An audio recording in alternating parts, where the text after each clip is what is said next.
Reverend Abbott and Those Bloodshot Eyes by Walter Dean Myers. When I was a kid in the late 40s, I thought the whole world was like Harlem, full of life and colors and music that spilled out onto the streets for all the people to enjoy. Life was a constant adventure, although some moments were a lot more adventuresome than others. Take, for example, the fight between the kids on our block and Reverend Abbott, our visiting minister. We didn't have anything against Reverend Abbott because he was white, and I don't think he had anything against us because we weren't. In fact, he was probably a good man. And I'm sure he didn't deserve to have so much trouble during his first summer serving the Lord. Reverend Robinson, our regular minister, was away for the summer trying to raise money for the church's upstate camp, Rabbit Hollow. That left Reverend Abbott just about in charge, or at least he thought he was. Actually, if Reverend Abbott hadn't tried so hard to help us, things might have been different. Take the time he tried to protect us from Sugar Ray Robinson, the greatest fighter in the world. We used to play a game called Scullies. You drew numbered boxes in the middle of the street and you shot bottle caps or checkers from one number to the other until you became a killer.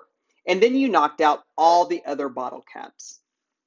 One day, about four of us were really involved in a game of Scullies and didn't notice the long, almost pink Cadillac cruising down the street. The driver of the caddy was Sugar Ray Robinson, welterweight champion of the world.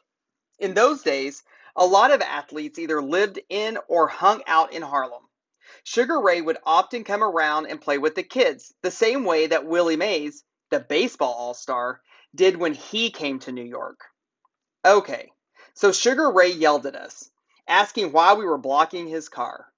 Then he got out and challenged us to a fight. Now, we knew that Sugar Ray Robinson was the welterweight champion and would not hurt any of us, but Reverend Abbott didn't know anything of the sort. All he saw was a man getting out of his car and challenging the kids. He came out yelling at Sugar Ray and telling him that he had better get back into his car. Sugar Ray took one look at the tall, thin man in front of him, shook his head, and got back in his caddy. We tried to explain to Reverend Abbott that you didn't jump into the face of Sugar Ray, but he didn't seem to get it. He just kept insisting that fighting was wrong and that we should learn to turn the other cheek. It was clear to us that the good Reverend was trying to mess things up for us. Being a kid in Harlem wasn't the easiest way to live. We didn't have much of a crime problem in those days, but we did have to worry about the window watchers and the root ladies. We certainly didn't need anybody else to look out for. The window watchers were the biggest pain because there were more of them. They were the women who used to bring their pillows to the windows and watch what was happening on the block. Sometimes they would talk to each other from the windows, or order up collard greens from the vegetable man who brought his truck around in the afternoons. But mostly, they would watch what was going on and report to your mother if you did anything wrong. I remember one time Jenny Lightborn threw a candy wrapper on the sidewalk in front of the church. A window watcher spotted him from the fourth floor and called down to another watcher on the first floor. Johnny's mother knew about it before he got home. This was bad, but the root ladies were worse. The thing was, you didn't mess with root ladies. Not that you actually believed they could do anything with their roots and candles and mumbo jumbo, but there was no taking chances. When you went over to La Marqueta, you saw them sitting with rows of colored candles and twisted little roots that Fat Butch said looked like dried up shrunken people. And you saw that they looked a little strange, and you crossed the street. No big deal, unless somebody threw a snowball at one of them and they looked at you with the evil eye. All you had to do if a root lady gave you the evil eye was to hold up a mirror and shine it back at her. You had to know how to protect yourself when you were a kid. In the cigar box in my closet, I kept a small mirror for root ladies, a crucifix for vampires, and a ground up peach pit to throw on dogs with purple tongues. You also had to know some of the rules. You didn't play handball against a root lady's house, walk in her shadow, or bring a broom near her. If you followed the rules, you didn't have to worry, even if she could make her eyes glow and send them out at night to get you just when you were about to fall asleep. When the Watchers and the Root Ladies did like was that all the kids in the neighborhood went to church. In fact, most of our lives were centered around the church. I started Sunday school at about 4 and received my first book, Stories for Every Day of the Year, as a prize in the Tots Parade when I was 5. In the summers, we went to Bible school, which was more like a summer camp than a religious school. Every kid in the neighborhood had made a wallet in Bible school. We also learned to play basketball in the church gym. The ceiling in the gym was low, and you could tell who played ball in our church because they had flat jump shots. The church also had dances for teenagers, and that really seemed to upset Reverend Abbott. The dances had chaperones who carried fans advertising local funeral parlors. The chaperones would go through the crowd and put the fans between the couples dancing and tell them to make room for the Holy Ghost. When Reverend Abbott saw his first dance and the 13 and up crowd doing their thing, he was upset. There was no room for such goings on in the Presbyterian church. So he made an announcement that there would be no more dances while he was in charge. What he wanted to do was to substitute relay races and Bible quizzes for the dances. We didn't have MTV in those days or video game arcades, and the dances were about our only social event. Somebody suggested a compromise. We would have relay races and square dancing. Reverend Abbott was pleased. The next Friday was the first square dance.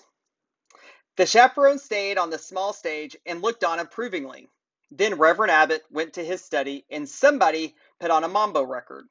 It was hard to tell exactly who had put on the mambo record because it went on the second after the lights went out. The chaperones, mostly mothers and big sisters, immediately started for the light switches.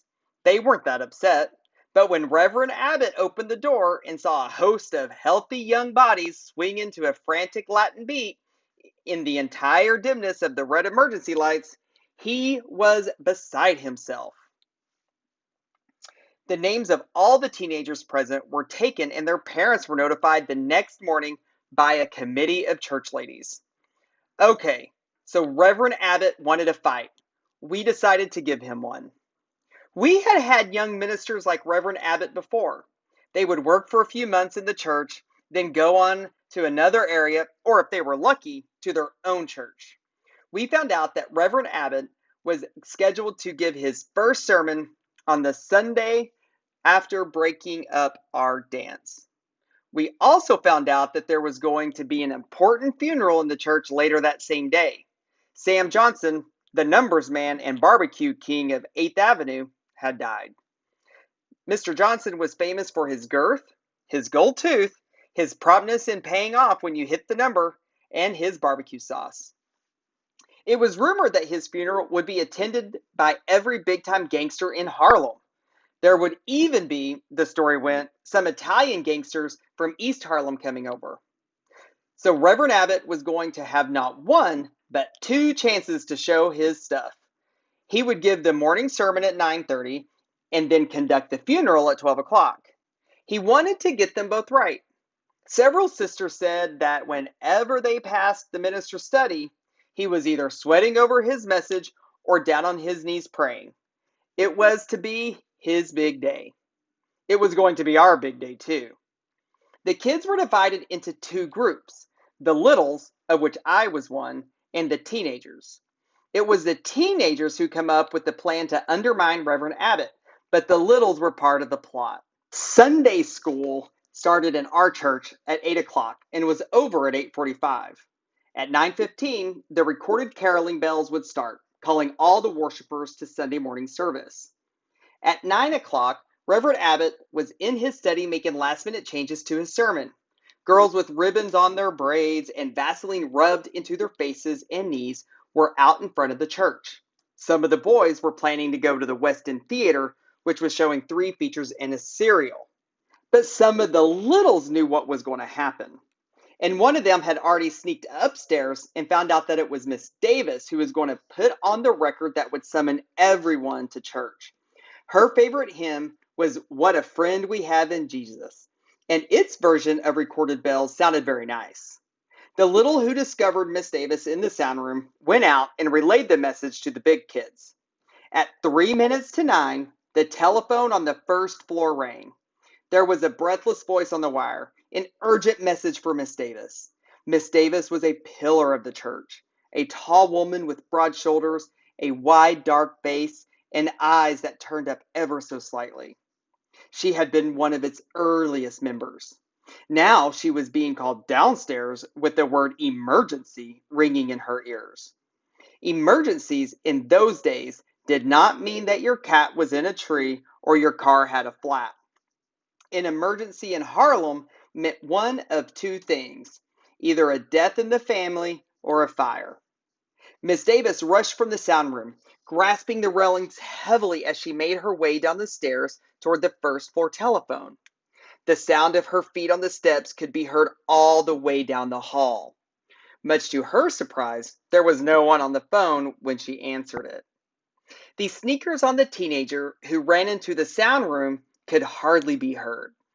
The record on the player was removed and another put in its place. The volume was turned up slightly. The door was closed and a padlock was put in its place. Not, mind you, the same padlock that was usually there, and for which Miss Davis still held the key in her hands. Then the teenager disappeared on his sneakered feet, down the stairs, and out the side door onto 122nd Street. The record could be heard all over the neighborhood. Ooh-wee, don't roll your bloodshot eyes at me. Heads turned, mouths dropped open, eyes widened. People couldn't believe what they were hearing. The lyrics were less than elegant. The song, about a man who had been out all night carousing and whose eyes are bloodshot in the morning, wasn't that original. But coming from the church sound system, amplified for the glory of God and the amusement of the entire neighborhood, it would be long remembered. Reverend Abbott himself flew up the stairs, 2 at a time, sweat popping off his brow, only to find the heavy door hopelessly locked. Miss Davis followed to find him banging on the padlock with his fist. She took a look, saw the padlock had been changed, and turned and rushed down the stairs in search of the church janitor. The record played over and over until the janitor was located and the lock broken. By the time the record was removed and the proper one put in its place, the entire church was in an uproar. Some people were upset, and others suppressed smiles. We littles went into the back alley and told each other what records we would have put on if we had had the chance. We also stuck our fingers with a pen and swore in blood that we wouldn't tell who had done it, even though only a few of us knew which teenager had actually been in the sound room. Reverend Abbott started his sermon by talking about how some people didn't realize how lucky they were to have a nice church like ours. Then he tried to get into his regular sermon, which was about all the work that Noah had put in when he built the ark and why we should all work for God. But he was so nervous that he forgot most of it. The funeral went a lot better. Because Fat Butch's mama was Sam Johnson's goddaughter, he had to go to the funeral with her. He said that Reverend Abbott went on about how it wasn't always easy to tell a good man from a bad man, and how we shouldn't judge people without seeing their true hearts. All the gangsters at the funeral liked this a lot, and one even cried. The next Sunday, Reverend Abbott put 2 teenagers in charge of making sure the right record was on, which stopped all the hopes of the littles that opened the door Richard would call the faithful to church. On Reverend Abbott's last Sunday, he thanked the congregation and said that he had thought he was ready to face any challenge that God might put before him. He was probably right.